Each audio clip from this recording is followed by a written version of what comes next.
शिरपूरच्या dB पथकाने शिरपूर तालुक्यातील दुचाकी चोरीच्या संशयावरून तळोद्याच्या एका तरुणाला बेड्या ठोकल्या।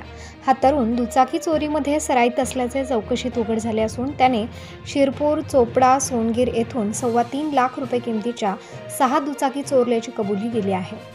अलाउद्दीन मन्यार वय वर्ष 60 राहणार वाघाडी यांची MH18B-K 1993 क्रमांकाची दुचाकी शिरपुरातील खंडेराव महाराज यात्रेतून चोरट्यांनी लंपास केली। या प्रकरणी शिरपूर शहर पोलिसात गुन्हा दाखल करण्यात आला होता। शिरपूर शहर पोलीस स्टेशनचे PI KK पाटील यांनी गुन्हे शोध पथकाच्या मार्फत वेगाने तपासाची चक्रे फिरवली, खबऱ्यांना कामाला लावले आणि रिझर्व्ह मिळाला।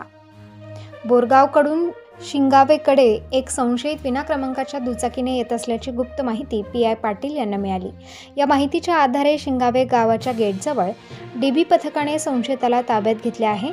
सुधीर शेंडे वय वर्ष 21 राहणार काकाशेट गल्ली, तळोदा, जिल्हा नंदुरबार असे ताब्यात घेतलेल्या तरुणाचे नाव आहे। त्याची कसून चौकशी केली असता त्याने मन्यार यांची दुचाकी चोरल्याचे कबूल केले। त्याबरोबरच त्याने शिंगावे तालुका शिरपूर, चोपडा, सोनगीर या ठिकाणी देखील 5 दुचाकी चोरल्याची कबुली दिली आहे। या चोरीच्या दुचाकी त्याने शिरपूर बस स्थानकासमोरील KVP हायस्कूल लगत मोकळ्या जागेत लावल्याची माहिती दिली। पोलिसांनी या दुचाकी ताब्यात घेतल्या आहेत। पोलीस अधीक्षक श्रीकांत धिवरे, अपर पोलीस अधीक्षक किशोर काळे, DYSP सचिन हिरे यांच्या मार्गदर्शनाखाली PI KK Patil, head constable Lalit Patil, Ravindra Akhadmal, Vinod Akhadmal, Prashant Pawar, Bhattu Salunkhe, Arif Tadvi, Yogesh Dabhade, Manoj Mahajan, Manoj Dabhade, Sachin Wagh, Sharad Parthi, Chetan Bhavsar, Ram Bhil यांच्या पथकाने ही कारवाई केली आहे।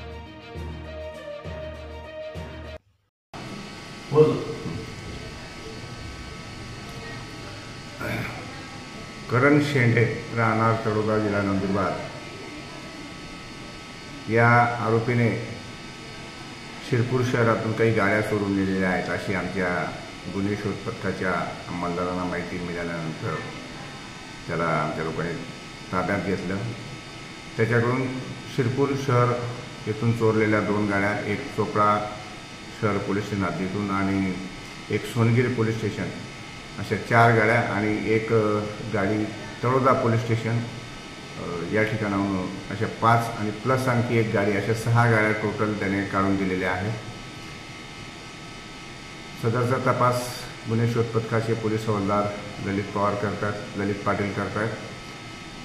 सदर आरोपीकडून आणखी काही गाड्या निघण्याची आणि इतर देखील गुन्हे उघडकीस येण्याची शक्यता आहे।